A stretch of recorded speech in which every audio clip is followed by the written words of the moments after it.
a quick comment from Kinaya because it's relative to the three bananas rating. It may be private, but someone in the cohort. So we don't have to reveal who it is. We just talk about the story. Someone in the cohort said that they had closed on a home due to Scott's relationships. In other words, the deal was closed even though the cohort member didn't make the highest offer. I wonder if Scott can share anything. Scott, I think we know who Kinaya is referring to. Can you tell us a little bit of a story? If I recall that you helped them find a condo, and but they weren't the highest bidder, but they got the house anyway. How did that work? And why is it important? This really underscores why the relationships mean everything. Go, Scott. Yeah, so I would more put it this way. I mean, I educate the clients just like we're doing here. It's a very honest conversation and a strategic plan, and we get prepared and we get ready for being able to put in offers. And I've been doing this for almost 20 years, and I do networking events and things like that to build those relationships with other realtors within the community. And so I have respect in the community. It's not necessarily about me and my relationship. We obviously have to be competitive in price and terms and things like that, but that's a part of that education and that planning process. So when we submitted the offer, I had the conversation with the other agent that I had done a deal with 6 months ago, and we both have a high respect for each other and how we conduct our business and carry ourselves and things such as that. And the lender that I was working with on this deal, he's worked with her as well for almost 20 years.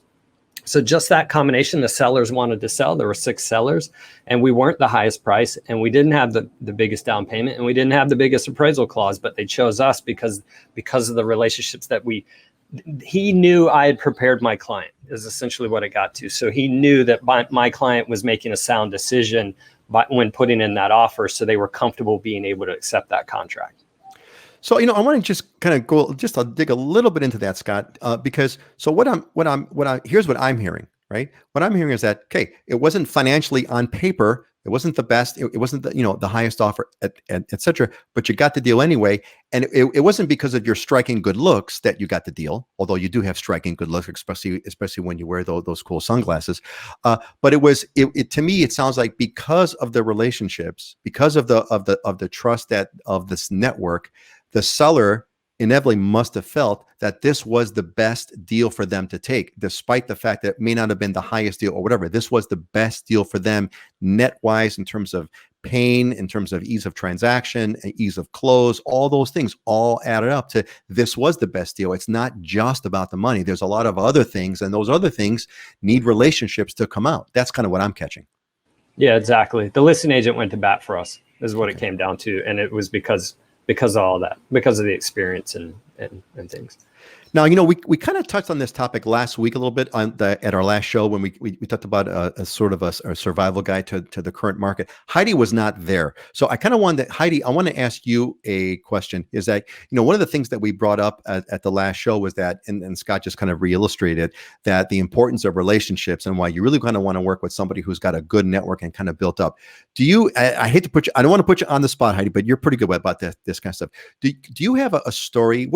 Can you bring us give us a story, Heidi, of a recent transaction that you closed, just to give us some context in terms of, look, it's not just based on price alone. There's more things that go into that, and you can win you can buy a home with a good network of relationships. It doesn't have to be the highest bid all the time. Can you give us a story that from your own personal experience of something that you know about that illustrates that idea?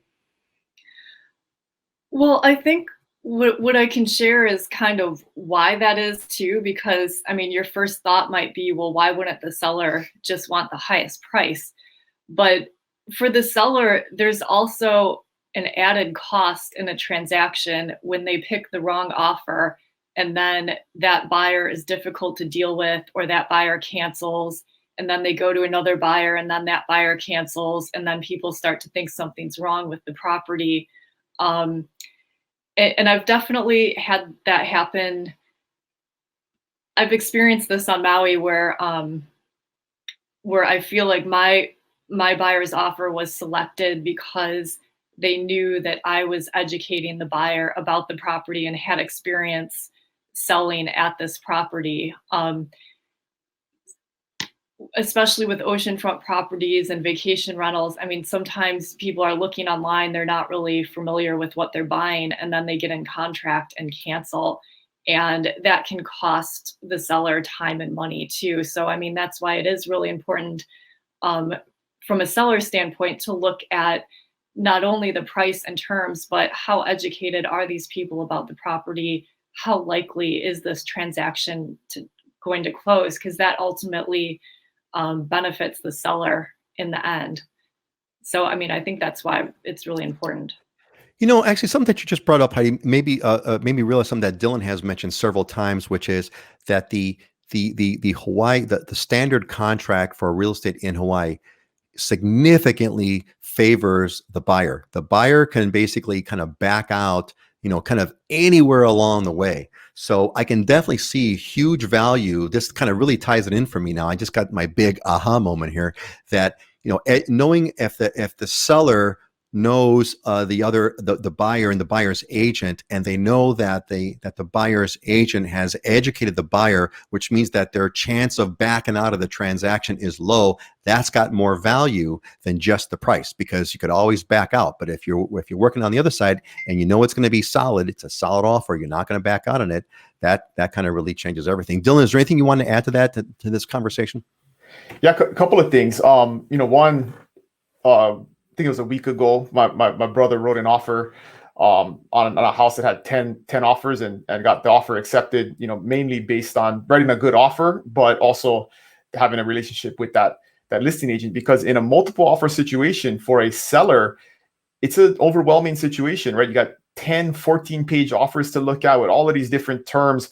They're in the most cases, they're going to trust their listing agent, right? And they hired that person to help them and trust their advice. And all things being equal, they're going to rely on that person's advice to tell them which offer is the best one, because they've looked at them and compared them. And so it doesn't always come down to price. And even if it does, sometimes when you have a good relationship with the listing agent, that listing agent will come back to you if they want to work with you instead of somebody else and say, hey, if you guys will increase your price by 10,000, we'll go with you, and then you can go back to your buyer and say, hey, if it's a $900,000 house, I mean, 10 grand is not a lot of money in the grand scheme of things, right? If you really want that house, and they might give you a tip on what you got to do to modify your offer to get selected. So those are the kind of things that can make those small differences when you're in a really crowded, busy, crazy multiple offer situation. And a stat that illustrates this, right, is this just came out.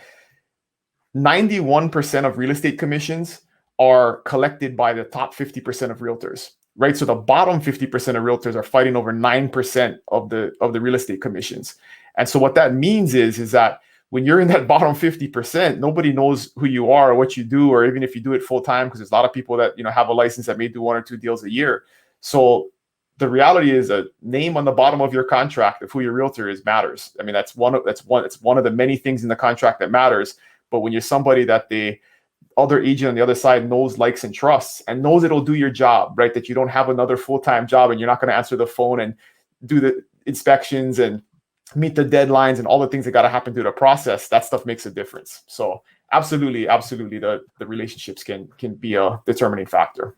Great story. So Kanaya, we did an extended discussion for you on that one. I think it was a great question, Kanaya, that you had, and I appreciate your response here on the answer.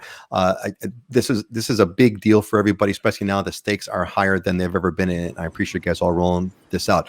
All right, let's